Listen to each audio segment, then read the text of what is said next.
5, 4, 3, 2, 1. I'm John Miglosh for the WDMA. We're going to be talking about direct mail today. It's like, whoa, what a surprise. But first, let's get over here to the fun and find out about the special events for National Mustard In celebration Day. of National Mustard Day, who knew, which is on August 5th, Skittles has partnered Saturday. with French's to make its first ever mustard-flavored Skittle. I was hoping it was just going to say mustard-colored. All right, the candy is described as having a tangy mustard flavor. Do not expect to see it on store shelves. However, fans can enter an online sweepstakes for a chance to win a package. I know Natasha will sign up shortly. Like 2 thumbs down for me. Sorry. I'm sorry. Okay, so that's enough of that. It turns out, actually, it's not enough of that. Turns out that I did have another video, but it was like 2 minutes long where they actually tasted them. Several of the news shows that featured the story, I must have watched a dozen, took French's mustard and squirted it on regular, or dipped them into, dipped regular Skittles into the mustard, and nobody really liked that one. But I did finally find one show, I think it was from Atlanta, where the French's mustard bus actually went, Mustard Mobile. So anyway, here's the story. National Mustard Day, and you know, for those of you who don't know, Wisconsin, Middleton, Wisconsin, is the site of the National Mustard Museum. A can't miss feature of the Madison area. Most of you probably have missed it. But anyway, I have been there a couple of times, of course, because I'm a big mustard fan. And I actually made the newsletter one year. So 1 month. I hope it still exists. Anyway, it is what it sounds like. It's mustard from all over the world. They have videos. I learned that Canada is one of the top producers of mustard seed in the world, out in Western Canada. And my brother lived in Moscow and then in Krasnodar, Russia for a while, and he brought back, I don't know why, but he said, I knew you liked mustard, and he brought me 6 bottles of something that looked a lot like French's. It was a little more vinegary, I would say, maybe a little more tangy. You know, it wasn't really the kind I like, which is the horseradish, German, coarse ground stuff. But anyway, so I had 6 bottles of this stuff, and the labels were all in Russian, so I thought I'd give a couple to the Mustard Museum, and of course they were glad to have it. They had never seen any of that before. But anyway, so National Mustard Day is August 5th. That's Saturday, and They've done mustard ice cream. Last year was mustard donuts. This year is the 5th time French's has gone all out with flavorful innovations. And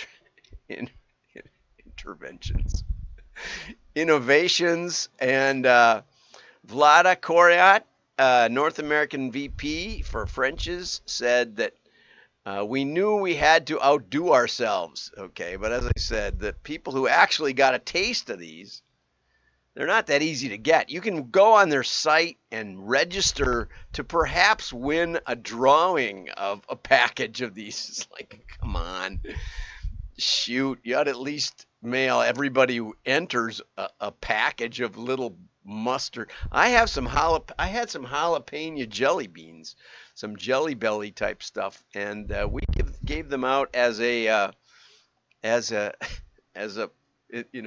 trade show thing, and they were actually kind of good, but they did taste a lot like jalapeno peppers, and these mustard ones apparently do too. So Skittles was always looking for unexpected ways to let fans experience their brand, according to Ro Chang.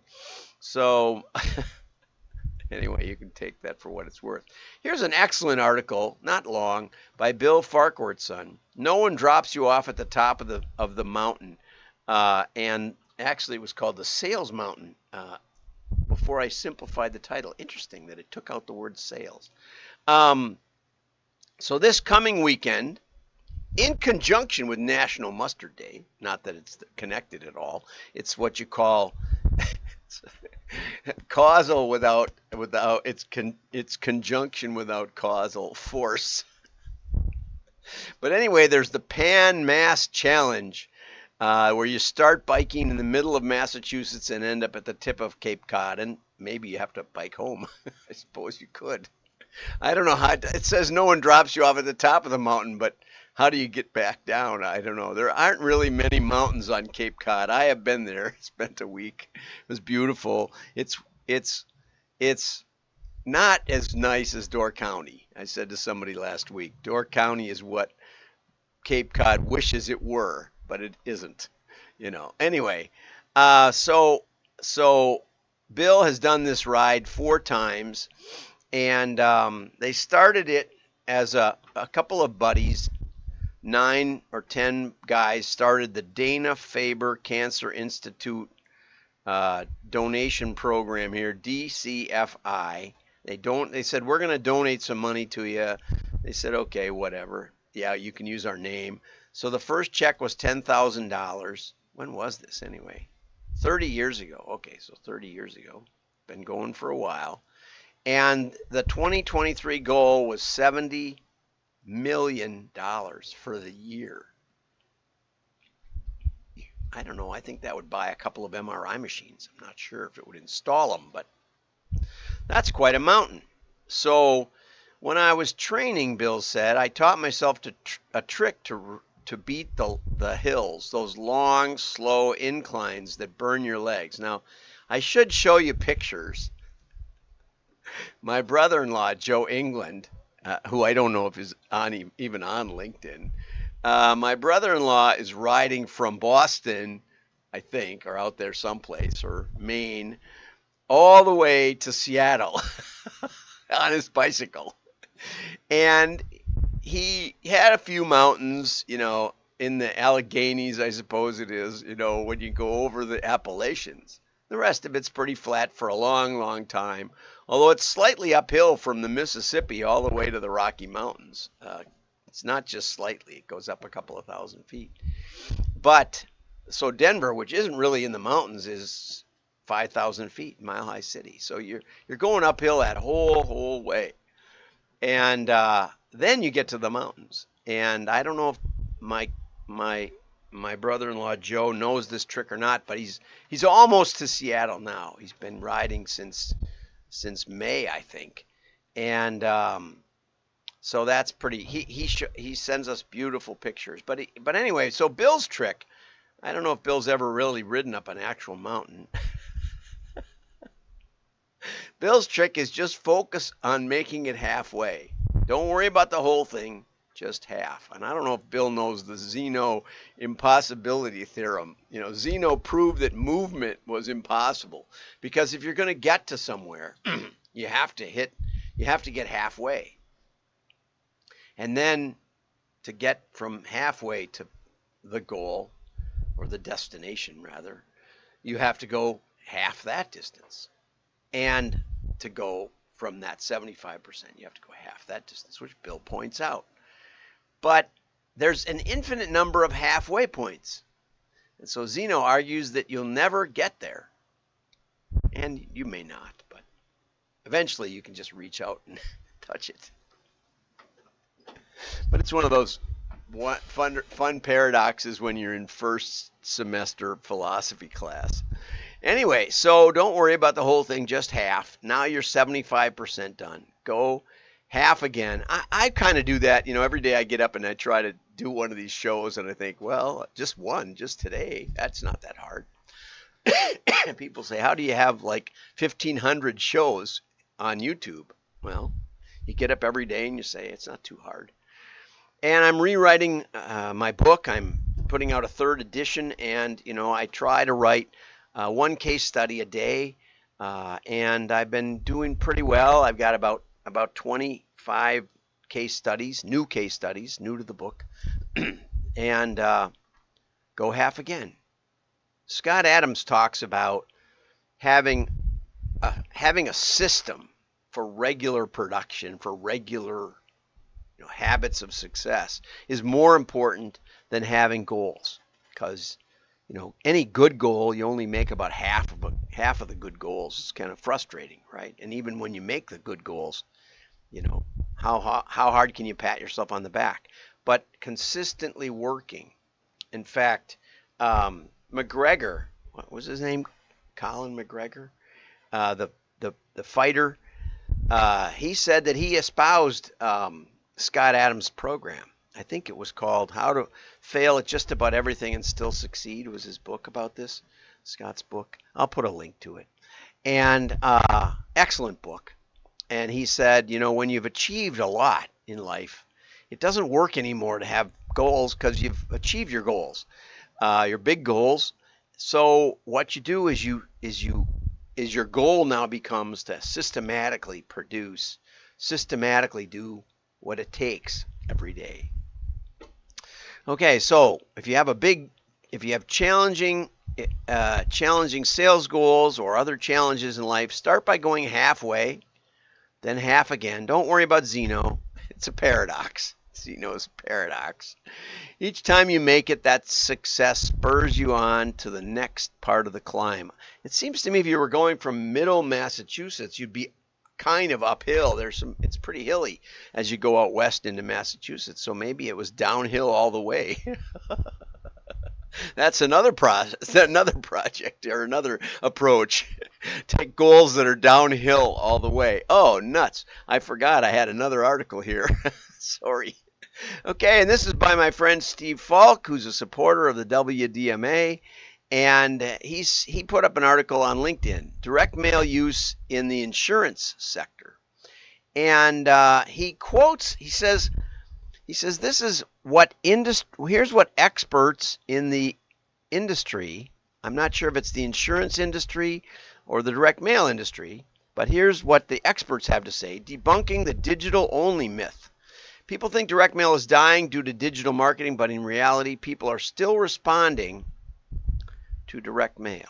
I mean, we couldn't notice that the mail volumes for the U.S. Postal Service are down, but people are still a lot of billions and billions of pieces of mail are going out. So research shows, I don't know, again, it would be nice for footnotes and nice to know who these quotes are from.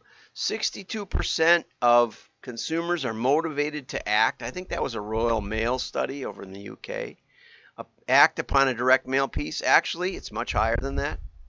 If you've heard me talk, you know that 100% almost of direct mail pieces, because we know they'd get delivered. We know who's going to get them. We know who get delivered. We know they go to a decision maker in the household, because you don't let your kids throw the mail out, right? We didn't even let them pick up the mail. No. Mom and Dad will do that, and Dad might pick it up, but he doesn't read it. My wife would say, didn't you read the mail? No, I don't read the mail. I just deliver the mail. Okay. So anyway, but every piece of mail requires a decision. Did you know that? Did you think about that? Every piece of mail, you decide to keep it, right? You decide to throw it away. Most of them get thrown away. I admit that. There's nothing quite as empowering as throwing something away that you know you will never need again. What can you do that with in life? Nothing. I just resurrected something the other day that I saved for no good reason. And suddenly a light went on, and I said, I know something that can fix that. Well, it was this little rubber band I used for an invention that I wrote a patent up on. And I'd ordered 20 of them or something. I gave one to my wife, and sure enough, it worked perfectly for what she was trying to do. It's like, you can't ever throw anything away that you might need. Successful, organized people throw things away anyway. So direct mail, so you can decide to throw it away. It's empowering. You can decide to set it aside and look at it more later. You can decide this is something we need. We've needed that gutter fixed for years. I got the gutters fixed last week. It's so great. Then we got a downpour that night, and it actually It actually came out the bottom of the gutter. It was just wonderful. I was so excited. But anyway, and you get a mailer for the gutter. You weren't going to do it, but now you're going to do it instantly. That's how it works. So you make a decision with every piece of mail. Okay? You make a decision. You act upon every direct mail piece. The decision maker does. And you don't get that from any other medium. I just sent off an article to the ANA where I make this case for mail. But anyway, the competition for attention in your mailbox is lower than in your digital inboxes. Our affiliation with the mailbox is different from the previous generation. Tangibility is the core element. It's tactile, right? You have 10 times more sense receptors in your head for touch than you do for sight. Can you believe that? My friend over at Forrester said he didn't. That was news to him. Well, anyway, I'll tag him too. Okay, brokers could use direct mail as a tool to help them build their book of business. I don't know why there's a dilemma. What is the broker dilemma? I wasn't sure about that, but it allows brokers or anybody really. What about agents and customers? My very first client when I got started as a consultant was Johnson Hill Press in Janesville, I think, or Fort Atkinson, and they were doing lead generation for insurance brokers or insurance agents, and we had 4 target audiences. We had professionals, doctors, lawyers, that kind of thing. We had big farmers, we had small business owners, and we had executives, at bigger corporations. That wasn't so much what we did. But anyway, and so I would find mailing lists that we could test. One of the mailing lists we tested was airplane owners. Worked pretty well. The FAA has a registration of all owners, and a lot of them are private parties, private people. And if you've got an airplane, you probably got money, because that's what they say. What is the physics of keeping an airplane in the air? Money. Okay, so look at the ROI, not the cost. Look at the cost too.